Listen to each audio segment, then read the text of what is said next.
Good Monday morning, everybody. John Cannon alongside Brayden Devoe for the New Jacket Network. Brayden, what a weekend it was. It started Thursday night with the volleyball playoffs. And then it carried over to Friday night football, the end of the season, and then, of course, girls cross country as well, and the boys on Saturday. Playoff season is officially in the air. What a wild start to our sports season, wasn't it? I totally agree with you on that. Can't be more excited for playoffs. Yeah, no doubt. So let's go ahead and jump right into things. Here's your weekend sports recap for Monday, November 11th, 2019. Of course, we got to start with the football game. The district championship was on the line Friday night as Edcouch-Elsa traveled to Pioneer to take on the Diamondbacks at Richard Thompson Stadium. And this game was everything that we expected. High scoring, a lot of action. We saw Edcouch-Elsa's offense. The running game was on point. Eddie Lee Marburger was everything they said he was.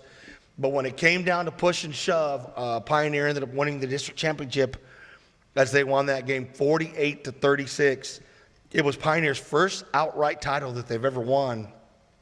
They ended up 9-1. They went 6-0. Brayden, highest number of wins in a season in school history. That's the first district title for head coach Tom Lee. Pioneer looked incredible on offense. Defensively, we took it to them on offense. But how impressed were you with Eddie Lee Marburger, that quarterback? Eddie Lee is an outstanding quarterback in high school. He has a lane. He can throw it, like you said, 3,000 passing yards and 33 touchdowns. So he's a great, outstanding quarterback to see play. Let me correct you on that. He had 44 touchdowns coming into this game. Yes. Oh, I'm sorry. Close to 3,000 yards, and that's just passing only. Yeah, that's passing. One thing I didn't realize, this guy was the number 2 ranked quarterback in the state of Texas. So we were wrong. He was not number 8. He was number 2. So that tells you that this guy's no joke. Of course, the big story was this game featured the number 1 offense against the number 1 defense in the Rio Grande Valley. Edcouch-Elsa scored 20 first-half points thanks to Sean Alvarado, Jay Cardenas, and Edward Cardosa hitting pay dirt in the ground. These have been our 3 big guys all season long. First quarter, we battled them back and forth. Second quarter, they went into the lead with an 8-point game, but you had to feel like we were still in that ball game down by 8 going into the half. I totally agree with you on that. Down by 8 in football, it's not too bad of a deficit. Yeah, no doubt. Now, granted, as impressive as we were with our run game, Marburger was just as impressive. He had 4 touchdowns, all 4 touchdowns himself in the first half. He had a 67-yard touchdown run and 3 touchdown passes. So we got to see early on basically what this guy was all about. Pioneer had a big third quarter. To me, that was a turning point of this game. They scored 13 points. They had a 41-20 lead going into the fourth quarter. It looked like that was pretty much it. But Edcouch fought back. They scored in the fourth quarter. It was 41-28 with 4:16 left. Pioneer scored again. We're up 20. And then San Juan Rodriguez comes in. We had some young guys come in. 75-yard touchdown run to the house. 48-36 with a minute 46 left in the fourth. Brayden, even though it was a loss, there was a lot of positive we take out of this game. We were the second team this season to play Pioneer as close as anyone else, with the exception of Harlingen. They've been blowing everybody out by 25 points or more. We lose by 12. I think that's a big feat for us, and it's definitely, to me, some motivation going into the playoffs, because Pioneer could be a second or third round team easily with what they have offensively. I totally agree with you on that. A team that blows out everybody and you lose by 12, that's a great accomplishment right there. That's a stepping stone to work on going into playoffs and going into the offseason. Now look at Marburger, his stats. He had 214 yards passing, 181 rushing, 7 touchdowns in that game. 5 passing, 2 rushing. The guy now has over 50 touchdowns on the season. Close to 60, I think, in fact, because we didn't even it was 44 and 8 was 52, and you had 7. He's got 59 total touchdowns at the end of the season. Total yardage, it's way over 3,600 yards. Man, this dude, he's only a junior. We got to see him back next year. So I don't think, no matter what defense you are, who you are, that guy's just going to be hard to stop. And This is a guy that can lead Sherryland a really long way in the playoffs, can lead Pioneer. I totally agree with you on that. You know, I played with Eddie Lee when I was younger, and the kid has height. He can run. He knows where to throw it, the perfect routes and all that. So he's a good quarterback to play football. Now, I'll tell you this. Our EE rushing attack produced 442 yards on the ground that night. Jake Cardenas had 24 carries for 142 yards and a touchdown, 1,350 yards rushing on the year. Edward Cardosa had 19 carries for 124 yards, 2 TDs. He's got 841 yards rushing. And San Juan Rodriguez, the little, the kind of guy that came out of nowhere, man, Speedy Gonzalez, 7 carries, 127 yards, and a touchdown. Defensively, we held Pioneer to 395 yards of total offense, below their average. But, of course, Marburger got the majority of those yards. Edcouch-Elsa finishes the season 6-4, 4-2, third place in District 5A. But here's the big thing. We returned to the playoffs for the first time in 3 years. These guys did something that nobody expected, and I know we've said it time and time again. Everybody expects us to finish 5th, Brayden. We finished 3rd place. We're playing for the district championship in the last game of the season. Coach Navarro and his staff have come in and done a tremendous job. We tripled our win total from last year. And I'm going to tell you what, man, we're a dangerous team going in the playoffs. I think we're just as dangerous as anyone else is. Oh, I totally agree with you on that. You know, the way this team's played this whole season, from the first game to now, you know, this team is a very dangerous team to play against. Well, if you think about it, we were 0-2 to start the year. You know, really struggled against 2 very, very good teams in Veterans Memorial and, of course, Weslaco. And then we ended up winning 6 out of our last 8 games. You know, so we've got some momentum going in. Now, the playoffs begin this week. And surprise, surprise, Corpus Christi Calallen, who I predicted would lose to Port Lavaca. I called it. And they did. Port Lavaca beat them. We face state-ranked Calallen Friday night, 7:30 at Cat Stadium. Man, there's been some great games between Calallen. I remember we were the first team in the Rio Grande Valley to beat Calallen when Eric Nino was quarterback and Artie Tanguma, which we're going to be doing a couple shows, by the way, with some of those guys. I remember the game in Alice where we lost by 1. There was the game in McAllen, the 4th-round playoff game. So there's so much history between Edcouch-Elsa and Calallen. And on paper, I know everybody's thinking we don't stand a chance. But I'm going to tell you this. I did my homework all weekend. Brayden, they can't stop the run. Alice ran the slot T, ran all over them. Alice barely loses the game. Port Lavaca runs a triple option. They couldn't stop them. Port Lavaca beats them. So what do you think that tells you going into this game? That they're weak on the run game. They're weak on the run. So we have a chance. We got to abuse them in the run game. We have a very good chance, man, in this game. And I like our chances. It's going to be a tall task. It's going to be tough. Calallen is a team that every year is expected to go to state. But don't be surprised. Navarro's always said we shocked the Valley. Don't be surprised we shocked the Coastal Bend this weekend. It could very well happen. So, again, congratulations to the football team. Great season. Not done yet, guys. Now it's season 2, so it begins. Volleyball.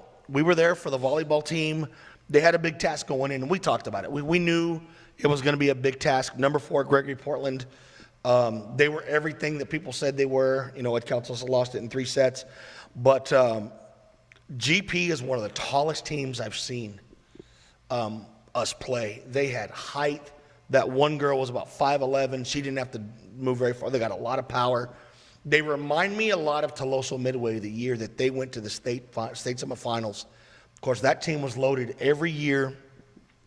A Corpus team has a team that's always one of those that it's just a powerhouse in volleyball. And to me, Gregory Portland's that team this year.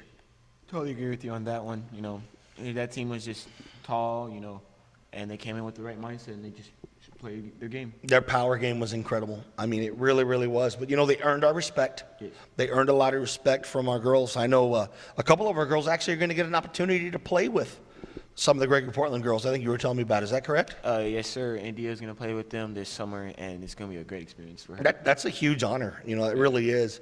And if you look at the season for the girls, 35 wins. 35 wins, 2-time district champ, by district champ. They were number 12 in the state at one point. You've got 4 key returners coming back in India DeVoe, Arissa Cavazos, Sarah Sambulo, and Vida Ibarra. So those are some good building blocks to work around. And the crop is good coming up. I talked to Gloria Trevino. Our JV Dark district champs, JV Light district champs, freshman district champs, and our 7th and 8th grade teams went undefeated. So this future looks very, very bright for volleyball. And you know what Coach Trevino has done in 2 years here with this program is very impressive. You know, it really is. 2-time district champion. We've been to the area around. We're the last team standing in our district. I know we're losing 6 seniors, and those 6 seniors, you should be very proud of yourselves for what you did. You guys had an incredible season. 35 wins is no joke. That's definitely something to be proud of. To win the district title when nobody expected them to win it, you got it again. You won the bi-district championship. It was tough, but you got it. So overall, man, it was a memorable season for me. It was. It was very. It was a fun season to go with the girls and watch, and I just can't wait for the next season. I look forward to the future, man. It looks really, really bright.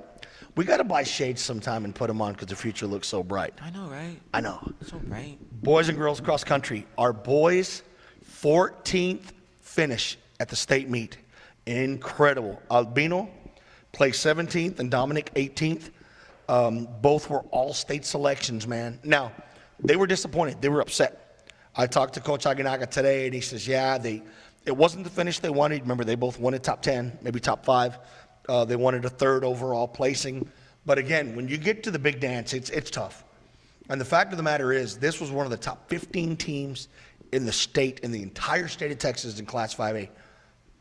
Brayden, that ain't nothing to sleep on, man. That's an impressive feat. Yeah, I totally agree with you. You know, being top 15th and going into this game and this meet going 14th, it's not bad in the whole state of Texas. So. I totally agree with you. And then Albino and Dom, you know, 2 of the top 20 runners, you know, in the state of Texas, man. I mean, these is our 1-2 punch. They're both seniors. They're going to move on. They're getting offers already. I understand that UTRGV has made an offer. Also, Texas A&M Corpus Christi talked to them this weekend. So these guys are going to get some serious offers, man. And now the fun kind of begins. Where are they going to land next? You know, and of course we had a lot of other seniors that have graduated. So 5 seniors to be exact. So guys, you made history. You know, first time in 11 years that you've gone to state. You should be very proud of yourselves. It just adds to the mystique, I guess, of Edcouch-Elsa athletics. And, you know, state meet is not something you can sleep on, man. It's definitely a big feat. Now, Vanessa Sedla, she placed 82nd in the girls division. That was her 3rd straight appearance. She's coming back along with every girl on this team. I honestly, and I'm going to go ahead and say this, I've been pretty good at my predictions this year. Our girls team will go to state this year. Oh, we're loaded, man. Of course. Loaded. They're all coming back. And we just missed out of qualifying. Oh, yeah. So this year, I see another state appearance for our girls. On our boys, we've got 2 returners coming back, but 4 solid kids moving up. So I think the boys team, even though we're losing a lot and you're losing 2 thoroughbreds, we're going to have a lot of stallions. Yes. I think you can say that are going to rise to the occasion and really are going to have a point to prove, I think. I totally agree with you on that. You know, the boys going to go through what the girls went through this year, you know, getting their team back up there. But I think they can pull it up with a couple stallions and stuff.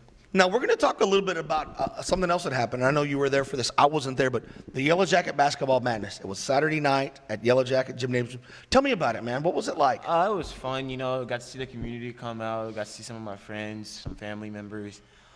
Basically, it's just welcoming the basketball season coming in and showing you the varsity teams and the underclassmen. Now, I know they always have a couple of challenges and stuff. What were some of the challenges that they had? Well, we brought in gifts for the kids, and, you know, they'll have the kids play musical chairs. The adults will come in and get some money off a wheelbarrow and whatever you make you can keep. So it was just like a fun thing to get the community going for basketball. Now, I saw some of y'all hit the court. Did y'all do some drills out there or something? Varsity, they did a dance. They did their warm-ups, just showing them what basketball can do. There you go. So really a big kind of prelude for the season. Of course, girls basketball starts tomorrow night at Rio Hondo, and then they travel to the Border Brawl tournament. So we want to wish the girls the best of luck. Make sure you check out our preview. We have that on Jacket Network on our YouTube channel. Go check that out if you can. And then for boys basketball, they start next Tuesday at Waters Lincoln, so we want to wish all the best of luck. Last but not least, boys and girls wrestling. That also began today. Today was the first official day of wrestling in Texas. And our boys come in number 15 in the state in the preseason polls in Class 5A duels competition. And Brayden, we've got a couple of names there. 4 of our guys come in individually ranked as well. Mario Trevino, 13th in the state of Texas. Carlos Neves, 9th. Ross Uresti, 8th. And Joel Garza, 8th. Yeah, you look at Mario, he's 13th in the 113-pound weight class. Carlos is 9th at 160-pound. Ross, 8th in the 170, and Joel, 8th in the 182. That's impressive, man. 4 of our guys, if they can finish right there, that's a state meet appearance, man. That definitely is. Coach Mangum's expecting big things. We're going to have him in today. It's going to be a busy week. We got so many shows we've got to record. We've got wrestling, we got boys basketball, we got football. We're going to bring in some special guests. It's going to be a crazy week, man, but, I definitely am excited for it. On the girls' side, they've got 4 returners coming back. They've got Terry Gallegos, who was a regional qualifier a couple of years ago. You've got Emelyn Martinez, Esmeralda Sanchez, and Leilani Garcia. I think the girls' team's going to surprise some people. Oh, of course. They've been on the brink. They've been close. I think this year they get it. I can foresee our boys and girls wrestling team both winning a district title. Totally agree with you on that. So season begins this week. We will have that schedule. I understand there's a new schedule out, so we'll make sure to have that up. Brayden, we talked a lot today. We had a lot going on. But, man, it's been fun. It's been exciting. What a great start to the season. Let's make a couple predictions real quick, man. I know we normally don't do this, but why not? We're going to think outside the box. First off with volleyball. We're losing 6 seniors. I can see a couple of these girls going to play at the next level. Can you see that happening? Of course, I see a lot of them going. Megan Acevedo, I can see her going. Veronica Elizondo. I can see some. I can see Sarah Flores going to play. Yeah. Yeah, a lot of our girls have an opportunity. And then I'm excited to see the growth of India, of I'm ready Arissa. to see the leadership that India. I want to see that because it's going to be on her shoulders next year. And right now, she's being heavily scouted. I know Yes. there's a lot of universities looking at her, so I'm curious to see what she brings to the table this year as a senior. She was healthy. I think that was big. She got through the season healthy. Arissa, to me, one of the best liberos in the Valley. I think she's going to be one of the top dogs when it comes down to it. Vita was only a freshman. She's young. I want to see her sophomore campaign. Yes. If you remember, her sister Paloma broke out as a sophomore. Yes. So I really, really want to see her break out. And then Sarah, man. Sarah is kind of an unsung hero. She's got some height. I think she's going to add a little bit more to it, and she's going to be a powerhouse. Oh, yeah. And then I want to see what these young girls can do at the JV level. Yeah. District champs, man. We could be 3-time district champions. Yeah. Boys and girls cross country, I see the girls going to state. I see the girls going to state. And I see the boys competing as well. I think they can place in district and do pretty well in regionals as well. Of course. Football. Let's go to football. All right, let's do it. Edcouch and Cal Allen, man. This is it. I don't want to give my prediction yet because we got to save it, for the week. Of course. But I'm going to tell you this. Cal Allen, I hope you overlook us. I hope that you think we're the same Edcouch-Elsa that we used to be, because we're not. We're that traditional team that's going to come in, and I want to say the word, but I can't. But I'm going to say we're going to kick your butts. You know what I was going to say, Yeah. but I can't. I got to be good. But we're coming for you. We're coming for you. We don't care if you're state ranked. We don't care what you are. Stop our run game. Stop our 3-headed monster. Stop Jay. Stop Edward. Stop San Juan. Stop Sean Alvarado, man. Stop our run game. I dare you. And I'm going to tell you what, our defense is furious. They're angry. You remember the last time they were mad, what happened in Los Fresnos? Oh. We abused them. Mm-hmm. So they're going to see some physical play. And no prediction yet, but I'm going to tell you this. It's going to be one heck of a ball game, man. I totally agree with you on that. Cal Allen comes in top heavily. They're probably getting ready for it. They're saying, "Oh, we're gonna beat them," but don't sleep. Well, and at their house, but that's okay. But we've done well on the road. Yeah, we're very well on the road. Yep. I don't know the right statistics on it, but I know we're above on that. So I think it's gonna be a good game to watch. Cal Allen, Brayden and I got 3 words for you. Fear the sting. All the way.